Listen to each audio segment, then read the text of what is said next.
Chicken dum biryani ఎలా చేయాలో చూసేద్దాం. అందుకోసం ఒక దబర తీసుకొని 5 గ్లాసెస్ వాటర్ పోసి అందులో కల్లులుప్పు, పచ్చిమిర్చి, బిర్యానీ సామాన్లు, కొత్తిమీర, పుదీనా తరుగు, అల్లం వెల్లుల్లి పేస్ట్, ఒక స్పూన్ ఆయిల్ వేసి ఎసురు కాగనివ్వాలి. ఆలోపు 1 కేజీ చికెన్‌లో సాల్టు, పసుపు పొడి, మిరప్పొడి, ధనియాల పొడి, చికెన్ మసాలా, అల్లం వెల్లుల్లి పేస్ట్ వేసి మ్యారినేట్ చేసి పక్కన పెట్టుకోవాలి.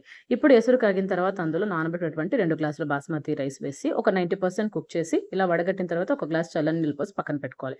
ఇప్పుడు స్టవ్ ఆన్ చేసి ఆనియన్స్‌ని ఈ విధంగా వేయించి ఫ్రైడ్ ఆనియన్స్ పక్కన పెట్టుకోవాలి. ఇప్పుడు అదే ఆయిల్‌లో బిర్యానీ సామాన్లు, ఎర్రగడ్డ, పచ్చిమిర్చి, కరివేపాకు వేసి, టమోటా కూడా వేసి, అందులోనే కొత్తిమీర కూడా వేసి, ఒక 2 స్పూన్ల పెరుగు వేసి బాగా వేగిన తర్వాత మ్యారినేట్ చేసినటువంటి చికెన్‌ని వేసి, చికెన్ బాగా ఉడికిన తర్వాత ఉడకబెట్టినటువంటి రైస్‌ని పైనంతా స్ప్రెడ్ చేసి, అలాగే ఫ్రైడ్ ఆనియన్స్, కొత్తిమీర, పుదీనా తరుగు, ఫుడ్ కలర్, అలాగే నెయ్యి, ఇందాక బియ్యం ఉడకబెట్టినటువంటి వాటర్ కూడా వేసి మూత పెట్టి సిమ్‌లో ఒక 10 మినిట్స్ దమ్‌లో ఉడకపెట్టారంటే అంతే అండి. Tasty tasty chicken biryani ready.